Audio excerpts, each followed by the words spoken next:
रात के लगभग 11 बजे थे। रोहित अपने नए किराए के घर में शिफ्ट हुआ था। घर पुराना था लेकिन किराया बहुत कम था। मकान मालिक ने चाबी देते समय सिर्फ एक बात कही थी, ऊपर वाली मंजिल के आखिरी कमरे को कभी मत खोलना। रोहित हंस पड़ा। अंकल, ये कोई हॉरर मूवी नहीं है।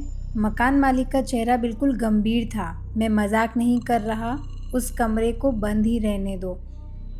पहले कुछ दिन सब सामान्य रहा, लेकिन चौथी रात रोहित को ऊपर से किसी के चलने की आवाज़ आने लगी, जैसे कोई धीरे धीरे लकड़ी के फर्श पर चल रहा हो। रोहित ने सोचा शायद बिल्ली होगी, लेकिन आवाज़ हर रात आने लगी। और एक बात अजीब थी, घर में ऊपर जाने वाली सीढ़ियों पर धूल जमी थी। मतलब वहाँ कोई गया ही नहीं था। एक रात रोहित ने हिम्मत की, मोबाइल की टॉर्च ऑन की और ऊपर पहुँच गया। आखिरी कमरे के बाहर पहुँचते ही उसके पैर रुक गए। कमरे के अंदर से किसी महिला के रोने की आवाज़ आ रही थी, बहुत धीमी, बहुत दर्द भरी, जैसे कोई सालों से रो रहा हो। रोहित का दिल तेजी से धड़कने लगा, लेकिन जिज्ञासा डर से बड़ी थी। उसने दरवाजे के पास कान लगाया। अचानक रोने की आवाज़ बंद हो गई, पूरा सन्नाटा। और फिर अंदर से एक फुसफुसाहट आई, क्या तुम मुझे बाहर निकालोगे? रोहित पीछे हट गया, वो नीचे भाग गया। उस रात उसे नींद नहीं आई, लेकिन अगली सुबह उसने खुद को समझाया, शायद सपना था। अगली रात ठीक 3:07 बजे उसकी आंख खुली।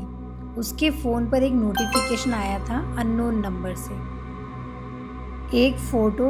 रोहित ने फ़ोटो खोली और उसके हाथ कांपने लगे। फ़ोटो उसी बंद कमरे की थी, अंदर से ली गई, और दरवाजे के बाहर खड़ा रोहित साफ दिखाई दे रहा था। अब उसका डर बढ़ चुका था। उसने तुरंत मकान मालिक को फ़ोन किया।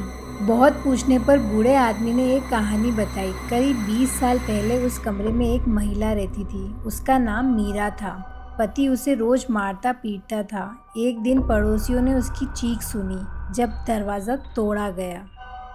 मीरा मृत मिली, लेकिन उसका पति कभी नहीं मिला, और उसी दिन से उस कमरे में अजीब घटनाएं होने लगी। रोहित ने उसी शाम घर छोड़ने का फैसला लिया।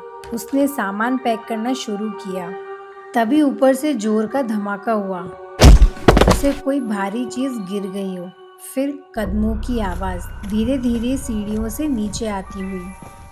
रोहित डर गया। उसने देखा सीढ़ियों पर किसी के गीले पैरों के निशान बन रहे थे, लेकिन वहाँ कोई दिखाई नहीं दे रहा था। निशान सीधे उसकी तरफ आ रहे थे। अचानक पूरे घर की लाइट चली गई। अंधेरा, पूरा अंधेरा, सिर्फ मोबाइल की टॉर्च, और उसी रोशनी में उसने देखा उसके सामने एक महिला खड़ी थी। सफ़ेद साड़ी, लंबे बिखरे बाल और आंखें पूरी काली। महिला मुस्कुराई, तुम चले जाओगे तो मैं फिर अकेली हो जाऊंगी। रोहित चीख पड़ा। वो दरवाजे की तरफ भागा, लेकिन मुख्य दरवाज़ा नहीं खुल रहा था, जैसे बाहर से किसी ने बंद कर दिया हो।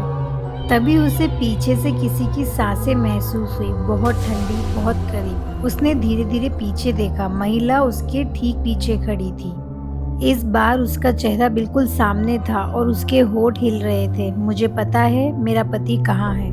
रोहित कांपते हुए बोला, कहाँ? महिला ने अपनी उंगली धीरे धीरे रोहित की तरफ उठा दी। रोहित समझ नहीं पाया। तभी उसकी दिमाग की बत्ती जली। घर में आने के बाद से उसे बार बार अजीब सपने आते थे, एक महिला को मारते हुए, एक कमरे में लाश छिपाते हुए, लेकिन उसने कभी ध्यान नहीं दिया। महिला फुसफुसाई, तुम्हें याद नहीं? 20 साल पहले तुमने ही मुझे मारा था।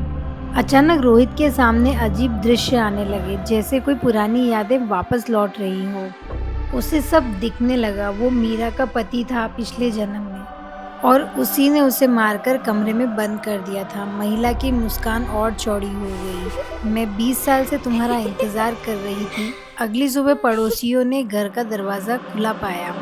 घर पूरी तरह खाली था। रोहित का सामान वहीं पड़ा था, मोबाइल भी, लेकिन रोहित कहीं नहीं मिला। सिर्फ ऊपर वाले बंद कमरे का दरवाज़ा खुला हुआ था, और अंदर धूल पर 2 नए पैरों के निशान बने हुए थे, एक महिला के और एक पुरुष के, जो कमरे के अंदर गए थे लेकिन बाहर कभी नहीं आए।